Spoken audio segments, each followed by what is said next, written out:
महाराज जी राधे राधे। महाराज जी मैं पेशे से डॉक्टर हूँ। अपना डॉक्टर कार्य यानी प्रैक्टिस ईमानदारी से कर रहा हूँ। कम पैसे में अच्छा इलाज और मरीजों को ज्यादा समय दे रहा हूँ। जब मरीज ठीक होता है तो शाबाशी देते हैं। महाराज जी कुछ समय पहले एक मरीज मेरे सेंटर में अपना दम तोड़ दिया। बाद में उनके परिजनों उनकी बेटी ने मुझे बहुत बुरा भला कहा। महाराज जी उसका उसका कहा सच ना हो जाए ये बात बार बार डर लगता है।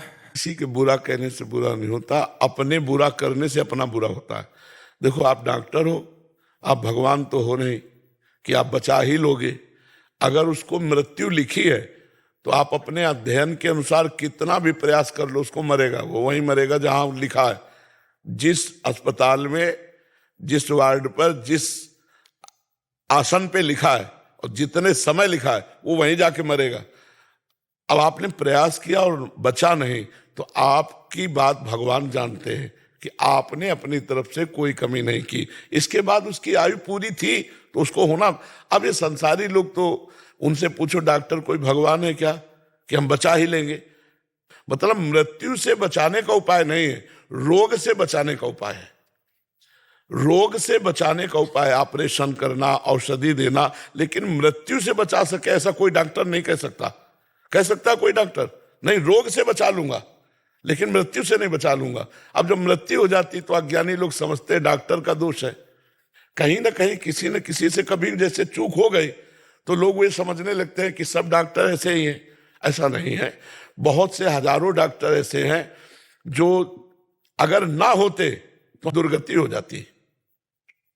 विचार करो कितने ऐसे ऑपरेशन हैं जिनके बिना आदमी जी नहीं सकता, बहुत कष्ट भोगे। तो डॉक्टर ऐसा नहीं, निवृत्ति का उपाय करते हैं लेकिन मृत्यु से बचा ले ऐसा असंभव। अगर मृत्यु है तो ऑपरेशन करते समय मृत्यु हो जाएगी, मृत्यु है तो पूरा ठीक होते होते मृत्यु हो जाएगी। अब उसमें डॉक्टर को दोष देना तो हमें लगता ठीक नहीं। अगर आप मारना चाहो तो भी नहीं मार सकते। आप मारने का उपाय करो तो भी बच जाएगा, उसका मरना नहीं लिखा। और आप बचाने का उपाय कर रहे हो, अगर मरना लिखा है तो मर जाएगा। अब ये संसारी पुरुष तो जानते नहीं। और भला ये बुरा आपको बोले तो आपका बुरा नहीं होगा, आप निश्चिंत रहिएगा। आप अपने कार्य में पक्के रहिएगा, अपने कार्य में त्रुटि ना होने पावे, फिर कोई आपको बुरा कहे तो बाल बांका नहीं कर सकता है। हाँ, आप निश्चिंत रहिएगा, अपनी डॉक्टरी का सदुपयोग कीजिएगा। और ऐसे आते हैं जिनको पास औषधि का भी पैसा नहीं है तो हमें लगता है उस समय फिर आपको अपनी जेब से सहयोग करके, अपनी डॉक्टरी का सहयोग करके उनकी दुख निवृत्ति करना चाहिए। जरूरत पड़े किसी गरीब को तो पैसा और डॉक्टरी सब लगाकर उसको ठीक करो, यही धर्म हो जाएगा आपके लिए। ठीक है। रंजीत सिंह जी, काशीपुर उत्तराखंड से। राधे राधे। राधे राधे महाराज जी, आपके चरणों में कोटि कोटि प्रणाम। महाराज जी मेरा प्रश्न है कि गुरु ग्रंथ साहिब जी में मनमुखी, गुरुमुख और बेमुख के बारे में बताया गया है, लिखा है। आपसे अनुरोध है कि आप मनमुख, गुरुमुख और बेमुख के बारे में बताएं और कैसे पता लगे कि हम कौन सी श्रेणी में हैं, मनमुख, गुरुमुख और बेमुख के क्या लक्षण है। मनमुख का तात्पर्य होता है जो हमारे मन में आया उसके अनुसार चलना, ना गुरुवाणी को, ना किसी संत महापुरुष को, ना किसी अन्य शास्त्र को। हम अपना आदर्श ना मानकर मन को आदर्श माने। हमारा मन कह रहा है भोगो, हम भोग लिया, हमारा मन कह रहा है, उसे कहते हैं मनमुखी। मनमुखी चाल, इसकी दुर्गति होती है। मनमुखी चाल वाले की दुर्गति होती है। और गुरुमुखी, वो जो करेगा वो गुरु आज्ञा के अनुसार करेगा। गुरु आज्ञा के विरुद्ध कभी वो एक सोच भी नहीं कर सकता। उसका मन गुरु का अनुसरण करेगा, उसके आदर्श होंगे गुरु, वो गुरु के चरण चिन्हों पर चलने की कोशिश करेगा। वो कभी गुरु आज्ञा का उल्लंघन नहीं करेगा, कभी गुरु के विमुख नहीं चलेगा। और तीसरा गुरु विमुख, एक है मनमुखी, एक है गुरुमुखी और एक है विमुखी। जो गुरु से विमुख है, गुरु की आज्ञा का पालन नहीं करता है, गुरु बनाए लेकिन विमुख है, वो मनमानी आचरण करने वाले के तुल्य ही माना जाएगा। वो गुरु की आज्ञा का पालन नहीं करता। इन दो में पतन है और एक में उन्नति है। गुरुमुखी उन्नति को प्राप्त होता है और मनमुखी और बेमुखी ये दोनों पतन को प्राप्त होते हैं। इनके द्वारा ऐसे आचरण बनते हैं जो परिणाम में दुख, क्लेश, अशांति और भवबंधन प्राप्त होता है। और गुरुमुखी का निश्चित कल्याण होता है, क्योंकि वो गुरु आज्ञा पर चलता है, गुरुवाणी के अनुसार चलता है, नाम जप करता है, जैसी गुरु आज्ञा है वैसी सेवा करता है, तो उसका कल्याण हो जाता है। कल्याण होता गुरुमुखी का है, न मनमुखी का होता है, न बेमुखी का होता है। समझ पाए आप? तो भाई कैसे पता लगेगा हम मनमुख है या गुरुमुख है?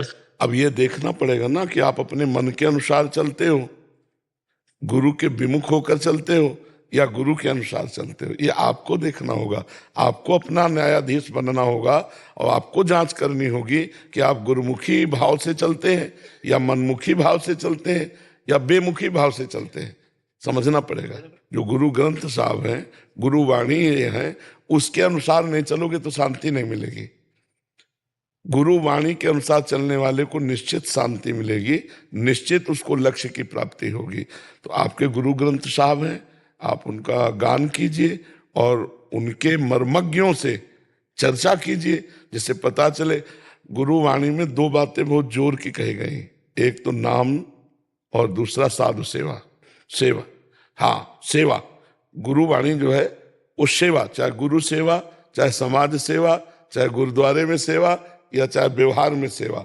सेवा और सुमिरन दो बातें बहुत जोर की है। नानक नाम जहाज है, चढ़े सो उतरे पार। तो जपो निरंतर नाम और दूसरों की सेवा करो, देखो गुरुमुखी हो जाओगे, आपका परम कल्याण हो जाएगा। समझ पा रहे हैं आप? बाबा जब जैसे वृंदावन में आते हैं तो राधा का अगर अपना कोई वाहेगुरु जपते हैं तो कोई नहीं, वाहेगुरु ही राधा है, राधा ही वाहेगुरु है, दो तत्व थोड़ी है। वही निकलता है। हाँ, बस वही जपो जो आपको जपना है। महाराज जी, एक यही वर्ग आता है जिसमें वो गुरुमुख हैं, मतलब प्रयास, भरसक प्रयास कर रहे हैं कि गुरुदेव की आज्ञा का पालन करें, वो गुरुमुखी माने जाते हैं। वो मन बार बार विवश हाँ, करके वो गिरा रहे हैं। गुरुमुखी माने जाते हैं। प्रयास है कि गुरु की अवज्ञा ना हो, पर कुछ गलतियां हो जाती है, वो गुरुमुखी माने जाते हैं। वो न मनमुखी माने जाएंगे न बेमुखी माने, एक दिन वो पूर्ण रूप से गुरुमुखी बन बिल्कुल माने जाएंगे। यद्यपि वो गुरुमुखी से अलग है, गुरु के अनुसार पूरा नहीं चल रहे, पर उनको पश्चाताप इस बात का, और वो चलना चाहते हैं, इसलिए उनको परिणाम गुरुमुखी का ही मिलेगा।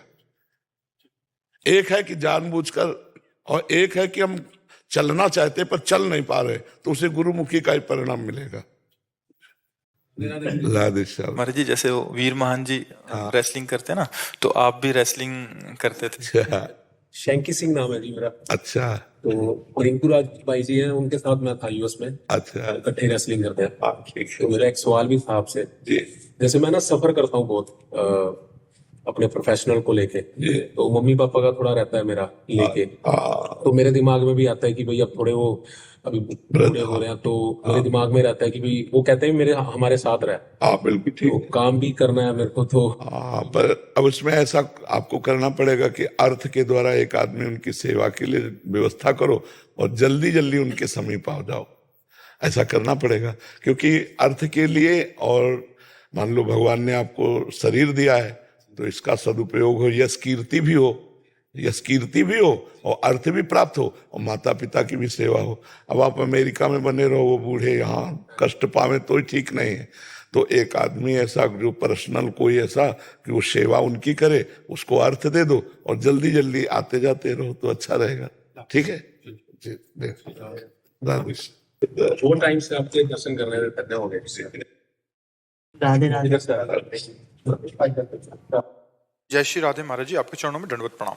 गुरुदेव, अधिक समय तक प्रभु का ध्यान करने पर सिर में दर्द बढ़ने लगता है। ऐसे समय में कई बार जंडू बाम लगाकर सिर दर्द को शांत करने का प्रयत्न करता हूँ। ब्रह्मचर्य की कमी इसका प्रधान कारण है, ब्रह्मचर्य की कमी। तभी हम कहते ध्यान वगैरह कहाँ।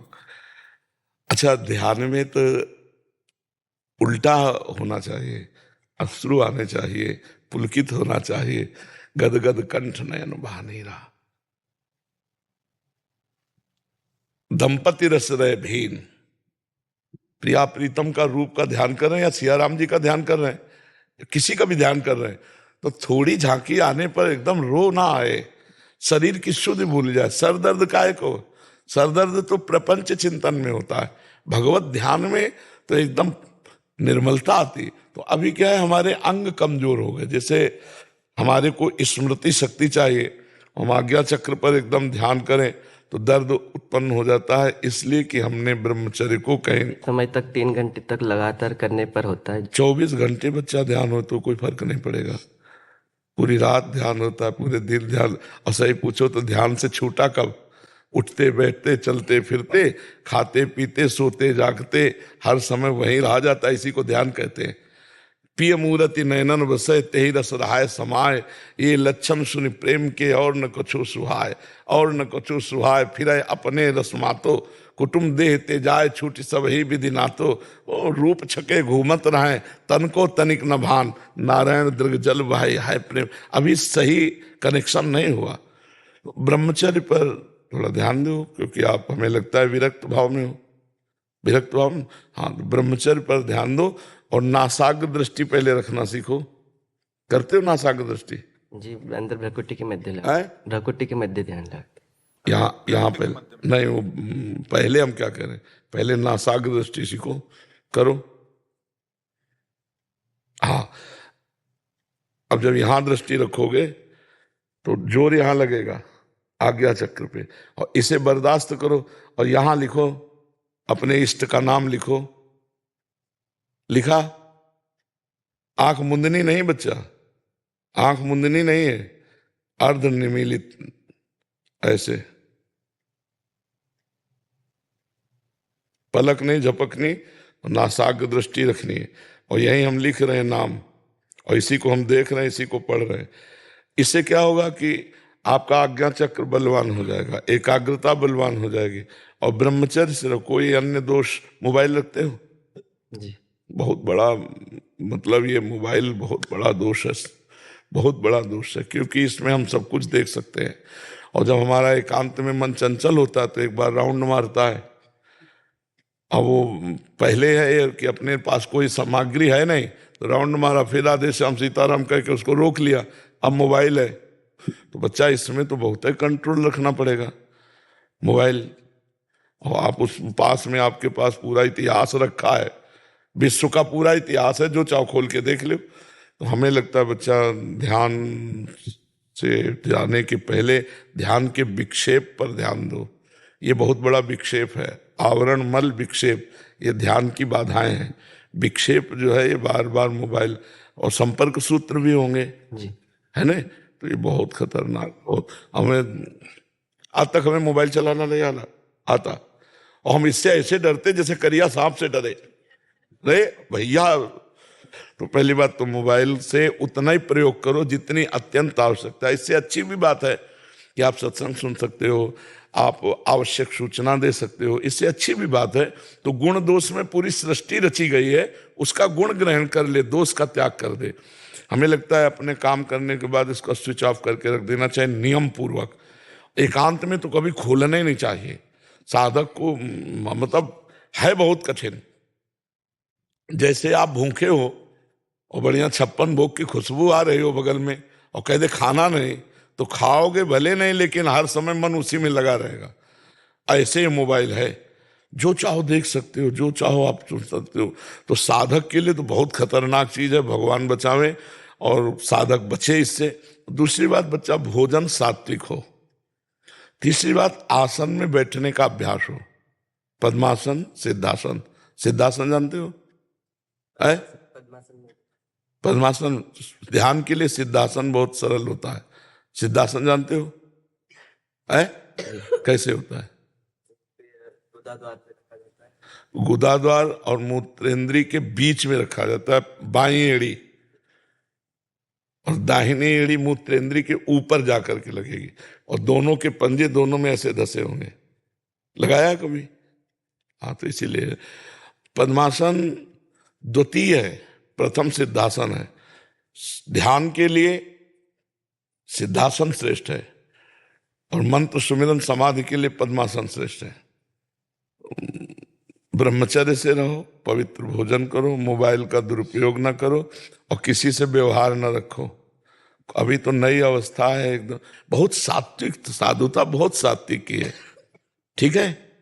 और ये जो मस्तक में दर्द होता है ना, इसकी चिंता न करो, इससे कोई हानि नहीं होगी। जब अधिक एकाग्रता, त्रिकाल संध्या करते थे, सुबह दोपहर शाम, जैसे उसमें करीब 6-7 घंटा लगातार, मतलब 2-2 घंटे के इसमें करते। पद्मासन बैठ 2 घंटे पद्मासन में बैठ जाओगे? जी 3 घंटे तक कर लेते हैं प्रभु जी। पद्मासन में?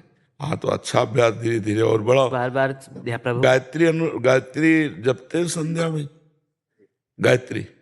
तो गायत्री तो सिद्ध होती है जब जो संपुट हैं गायत्री के आते हैं आपको संध्या के, तो फिर पूर्णता कैसे होगी?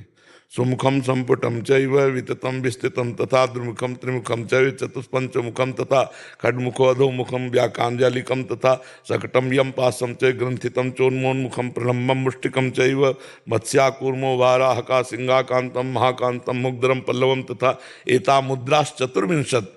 गायत्री तभी परिपक्व होगी जब ये 24 मुद्राओं का दर्शन कराया जाएगा। पूरा सम्यक करो, एक ग्रंथ ले लो और सीख लो। ग्रंथ का नाम संध्योपासना पद्धति, उससे गीता पृष्ठ से आएगी संध्योपासना पद्धति, तो उसमें आपको पता चल जाएगा। ठीक है, और घबराओ नहीं, ये छोटे मोटे दर्द है तो साधु का मतलब सहना ही साधुता है। गर्मी सर्दी गाली अपमान दुख सब कुछ सहकर तब भगवान का भजन किया जाता है। और देखो, नदी में स्नान करते हो जैसे गंगा यमुना कभी? जी करते हैं।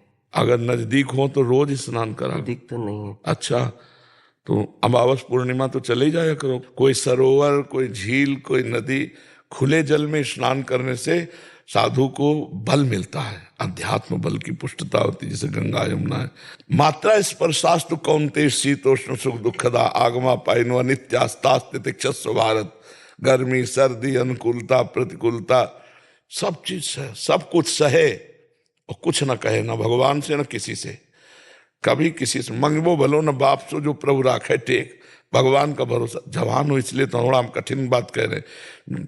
गर्मी सर्दी अभी आगे चलकर सिद्ध हो जाओगे, और अगर अभी राजकुमार जैसा जीवन व्यतीत करोगे तो फिर वो वस्तु नहीं मिलेगी। गर्मी सर्दी मान अपमान दुख सुख, और ज्यादा शीशा मत देखो। फौरन तिलक लगाया अंगुली से और बस ऐसे, ये वृंदावन में आकर के हम ये चंदन तिलक लगाए, नहीं तो गंगा जी की बालू हर हर महादेव, सीधे ऐसे कभी मुख नहीं देखा, और एक अचला, और जैसे ऐसे सर्दी पड़े कभी कंबल नहीं, कभी स्वेटर नहीं, कभी शॉल नहीं, कभी टोपा नहीं, नंगे पैर।